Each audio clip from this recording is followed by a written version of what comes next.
I'm just tired of seeing gross incompetence and stupidity.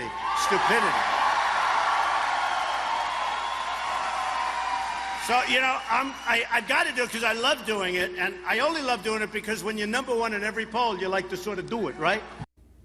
Well, Donald Trump stumping in Sarasota earlier today, drawing thousands of people to Robart Arena. Trump making an entrance, flying in via his private helicopter to address thousands of supporters.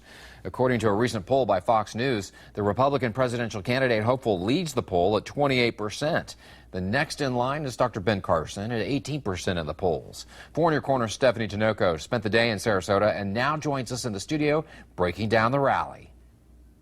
Warren, the area was packed. There were thousands of people, so many that Trump addressed supporters inside and also hundreds, if not 1,000 or so outside. Many who had tickets but didn't make it in. Now, Trump touched on immigration, terrorism, and education, but of course, he started by reminding his supporters he's leading the polls and taking a few jabs at his opponents.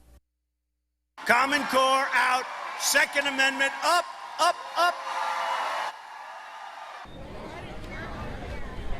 Trump president! Thousands awaiting the arrival of Donald Trump. I will never forget you. I'm never going to forget you. Supporters decked out in Trump shirts, pins, and hats. I love Trump.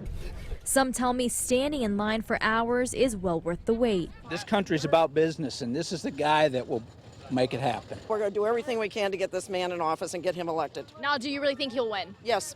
What makes you think so?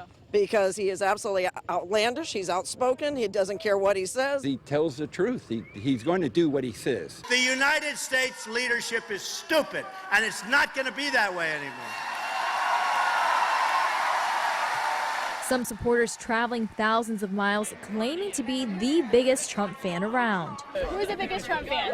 God bless America. You kidding me? Jim Ratushny tells me he's it. That's the bottom line. Vote for Trump or get out of here. He says he believes Trump is the answer to America's problem. We want a non-politician in there. We want America back. We want it back. I'm a veteran, and we've had it with the existing people in power. But not everyone shared the same sentiment. He's sexist, he's racist, he's bigoted, and he's anti-immigrant. I don't see how somebody like that could be taken seriously to be president of our country. A few dozen protesters chanting their opinion on the outskirts of the arena. Stop Trump! Stop Trump! When I say people, you say power! People power! One protester inside the arena was escorted for interrupting the candidate's rally. But that didn't weigh Trump down. We're going to make this a dynamic economy. We're going to make it an amazing country, more amazing than it's ever been before. Just like his landing, Trump left in style in his helicopter. Now, Trump's next stop will be in Macon, Georgia on Monday. In the studio, Stephanie Tinoco, Fox 4, In Your Corner. All right, thanks, Stephanie. Well, Donald Trump also touted his support of gun rights. He did not talk about Friday's shooting rampage outside of a Planned Parenthood clinic in Colorado, but he did point to the recent Paris terror attacks as to the reason he thinks why more people need guns. By the way, because we have so many things to talk about, I just want to say it up front right now. Second Amendment, 100%. Remember it. If some of those folks that were just slaughtered in Paris, if a couple of guns were in that room that were held by the good guys, you would have had a totally different story, let me tell you. You would have had a totally different story.